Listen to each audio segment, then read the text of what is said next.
Well, looky, guys. After all these years of mayhem and people getting pushed off the top and falling off the top drunk and wrecked on drugs, you can see the riggers are in there. They're finally dismantling the old cement plant there, the old Shamrock cement plant. Little by little, I don't know what the use of it's going to be. I would imagine that it's going somewhere else because they're pretty carefully taking it together. I mean, taking it apart. Otherwise, they would just knock it down, right? So, well, there it is. They got the riggers up on top there doing their thing. I saw them on the other side. So, all right. Well, good afternoon, everybody. Good afternoon, and welcome to Choochin on a Thursday afternoon. And the hood is alive with the sound of action today. Action. School's out. I'm out a little later today. Kids are kind of starting to gear up for the Thanksgiving holiday coming up. I believe Friday will be the last day of school for them. Lucky. And I'll be off Thanksgiving Day and also the Black Friday, which will be fine for me. You know, guys, when I try fixing this thing, when I reached 4 million views, well, every time I reach a significant number, and all of you on YouTube have the same experience, there's always some thrill when you reach milestone numbers. Your first 100 subscribers, your first 1,000, your first 5,000. There's all those really cool milestone moments that make it fun. And it's inevitable whenever I've reached one, like the 1 million mark, 2, 3, 4 million mark, I'll always have a lot of people writing me within the next week or so, and this is no different now, asking me some of my thoughts on what I think it takes to grow a channel so that you're doing millions of views. And let me just say again and preface this by saying there's channels with hundreds of millions of views, and my channel is small change within the universe. It suits me just fine, but a lot of my friends are curious and other people just want to know. So honestly, I try to answer the questions without having the slightest bit of pride or braggadocio in me, but the hopes of telling some people some of the things that I've learned after uploading over 3,200 videos on just this channel, and probably over 5,000 on all channels altogether, including the two Rosie Murphy channels, about my thoughts on what it takes on YouTube. And my main thought to leave people with is, if you start doing YouTube because you think it's going to be a financial panacea or you're going to get rich, you're going to be very much disappointed. Because if you start out chasing money and I'm just doing this to try to build views and blah blah blah, you're not going to endure for the long run. Reason being is it's going to feel like work really fast, and you're going to be struggling every day to try to figure what to put up, and you're going to be trying to make up content to try to make it fit, and then you start to reach and people see you reaching, and well, you get negative feedback, and before you know it, the joy is gone, you're gone, and that's the end of the channel. And I see that happen so many times on YouTube. The trick is you have to have a passion for it. If you want to be, you have to love what you're doing.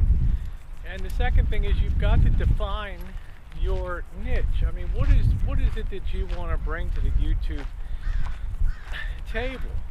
What's going to differentiate you from the other hundreds of millions of channels out there? Well, tens of millions of channels on YouTube. What's your bread and butter? For me, early on, it was quite simply, I had two goals. Number one, to share my sense of humor and my love of laughing and looking at life from a humorous perspective.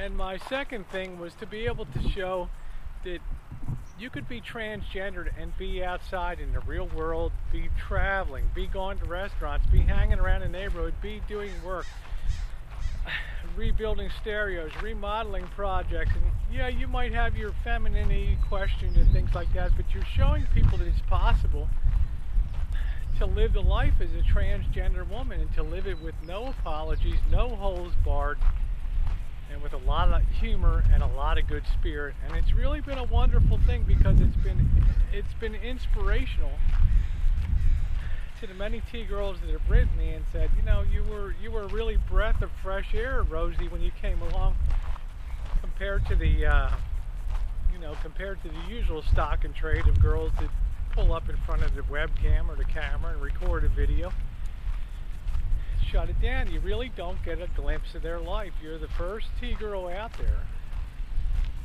that I've been able to see the whole totality of your life, what you do at home in the morning, and how you interact with Missy Jen, your partner, and the other people on YouTube, and the trips, and the neighborhood, and the laughs that you had, and everything from applying to be a Hooters girl to lingerie trying on in Fredericks of Hollywood, to just all the crazy people in the neighborhood when you're on afternoon choo-choos. It all makes up to show the life and also to show the humor. So I'm not surprised that some people have enjoyed following that, because it shows the transgender life, and it also showed people that knew nothing about transgender before that we're not that whacked, we're not that different from anybody else. We just have a different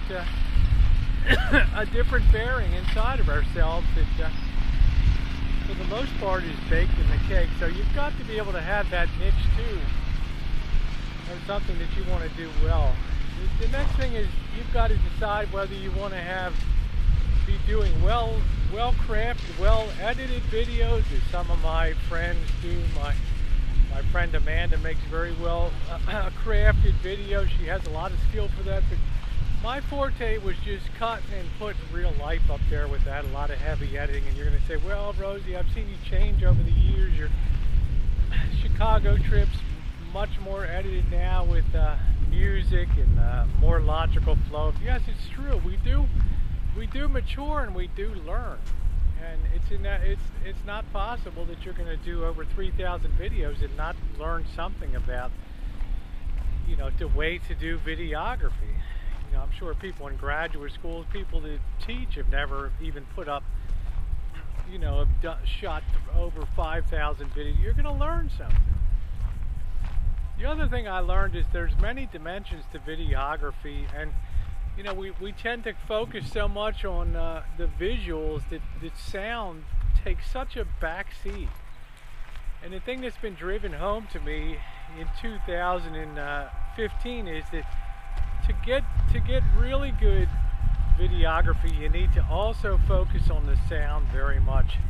And it means that you have to invest money in things like wind booties, and besides having a GoPro camera, how are you going to face the wind like I do when you come out here walking? Because I'll tell you, it's a real turn-off when you hear wind noise blowing against a microphone. You know, because I've had enough people tell me over hundreds of videos that, Rosie, I can't hear what you're saying, blah, blah. And I still got miles to go. But I'm looking to address those issues and make sure that sound eventually comes on a par with videography. The other thing too is you have to be able to invest in equipment. If you have the kind of person, you know, like a Marshall, say Elvis Travels, the Assyrian King.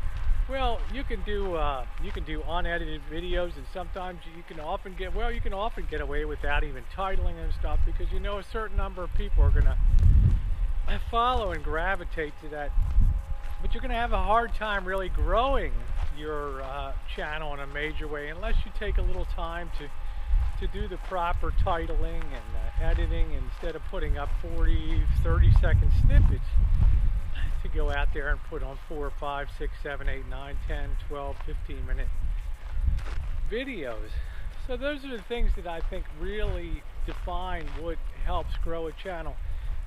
Good content, novel content, well, doesn't even have to be just marginally edited if it's going to be like I am everyday life, and you're not putting a video once a week, but you're sometimes putting out 4 and 5 videos a day.